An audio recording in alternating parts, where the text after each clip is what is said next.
Welcome to another bonus segment of Get Geeky with Kiki. Today is a quick film review where I am joined by my Mission Spooky hosts, Cord and JC, as we attempt to entertain you by tackling 3 different films in 30 minutes or less. I'm Kiki, and with me today is JC and Cord, and we're going to be reviewing 3 separate horror movies. Today, JC wants to go first with The Ritual. Okay, so The Ritual. He goes, I do? First of all, let's just get this out of the way. This is an A-plus movie off the bat. Great movie. Had me on the edge of my seat the entire time. Now I'm going to try not to do spoilers, but this, once again, A-plus movie. It's directed by David Bruckner, and it has a bunch of people in it.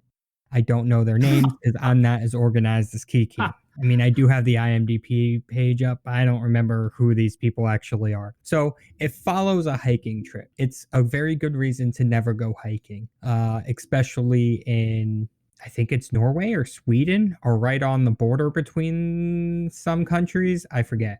It's probably an Ode Marden forest, right? It's northern. No idea. Northern That's Europe, a callback to Draugr. Oh, okay. Got him. Anyway, it's in one of those countries that used to worship the old Norse gods. They're walking and hiking. There's 4 people on this hiking trip. And all of a sudden, weird stuff starts happening. And you start to realize that they're there in memory of somebody who's not with them, who they lost. They had a 5th who's no longer in the picture. There's flashbacks. The cinematography is really good.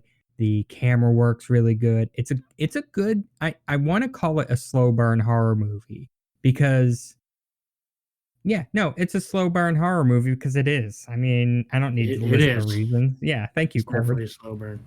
It's also a monster movie. There's a monster that's chasing them through the woods, all like wonderfully like. Once again, don't go hiking in the woods, and you're usually going to be fine unless you're at home with a ghost. All around good movie. Don't let the kids watch it. A+. I'm really bad at giving non-spoiler reviews. Where can we watch it? Netflix. It's a Netflix original. Thank you. It's been out for almost 3 or 4 years, I think. Yeah. 2017 it came out. February 9th, 2017. So 4 years. Yeah, it's a good all-around movie. Am I at 3 minutes yet? Time is up. Thank God. Yes, in case you're new to Pot of Holding, we tried to only do these reviews in 3 minutes apiece. Make it easier. We're done with these like hour and 2 hour long movie reviews. You guys just want to listen. At that point, you could just watch the movie. And start watching the movie. Right. You can listen and be like, yep, this is what I want to watch. Boom, done. All right. So I chose Bad Hair. Here's the deets, guys. This is written, directed, and produced by Justin Simien, who brought us Dear White Folks. It has a ridiculously talented cast, including Elle Lorraine, Jay Farrow, Lena Waithe, Kelly Rowland, Laverne Cox, Shantae Adams, James Vanderbeek, Usher, Blair Underwood, and my personal favorite, Vanessa Williams. This is a satirical horror film set in the 1980s, and it deals with the pressures that Black women faced/are facing when it comes to music, video, film industry, setting the bar much higher to look a certain way to be accepted as beautiful. And in this case, it is hair weaving to get that particular straight hair look. I am the whitest white girl ever. I have a couple of Black girlfriends who've had weaves, and it does not look comfortable. I will say that. As a matter of fact, they have since gone au natural with their own hair, which is good because this movie would definitely make me want to just do au natural. We follow Anna, who's played by Elle Lorraine, an aspiring executive assistant on a music video show made for Black audiences called Culture. Her world is turned upside down when her mentor is removed from the show and is replaced with an ex-model named Zora, played by Vanessa Williams. Zora insists that Anna would be better off if she looked a certain way, suggesting she go to her hairstylist for a newfangled weave. The weave is actually demonic in nature, and things don't go well for a whole bunch of people. There is a slave folk story in here called The Moss-Haired Girl that serves as a story within the story and is juxtaposing the past with the present. I immediately keyed into the fact that this is an idea that pressures from whites in the past has just transferred to the future. So that was very well done. The ending was superb, and I felt the question at the end would be, did white folks ultimately find just another way to own blacks again, only this time through constant pressures of how they should look and act. The cinematography was interesting. There were 4 scenes in particular where the use of color, shadow, and silhouettes was spot on. The 80s was captured brilliantly as someone who lived through it. All of it was spot on, and without being too intrusive, sometimes period pieces get in their own way. Not so with this film. It is a comedy. It's meant to be campy, and there were a few laugh out loud moments for me, including one from Vanessa Williams, which was awesome. My only complaint here, and it seems to be across the board, is that the runtime is a bit long. While the ending was funny, the final fight goes on for just a little bit too long. Perhaps could have used some shearing of its own. And lastly, I will say this.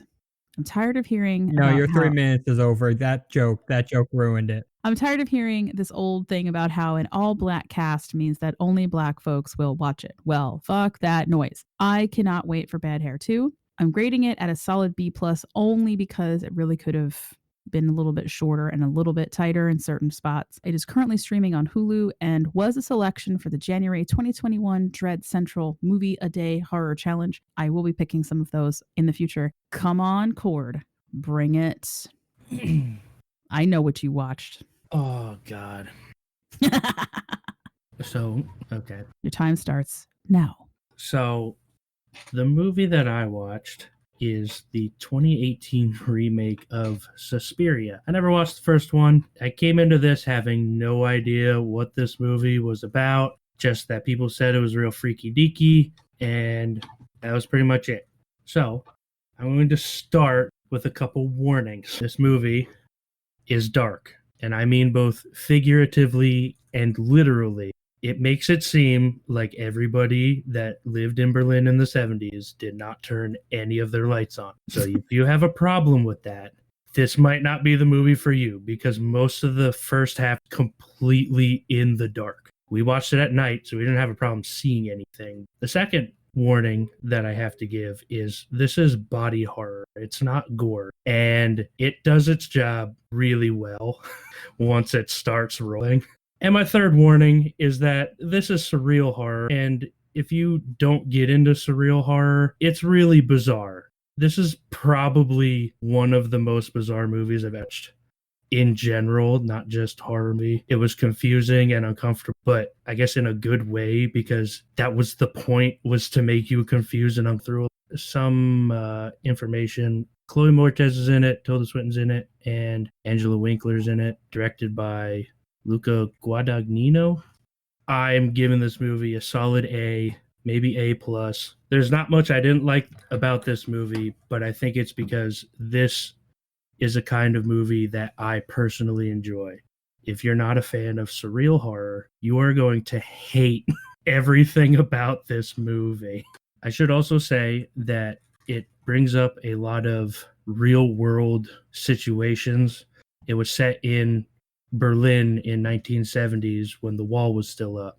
So they're referencing the Red Army faction and terrorism attacks, and all of that stuff is going on while this movie is happening. It doesn't show any of that, but it mentions a lot of it. So you might want to read up on some of your German history before you come into it, or while you're watching it, to figure out what the hell they're talking about on the news. Also, there are a good amount of subtitles in this movie because it is set in Germany, so they have people speaking German. And that's about as spoiler-free as I can make it. If I get into the plot at all, it's gonna get a lot longer than 3 minutes. It's really crazy. It's a wild ride.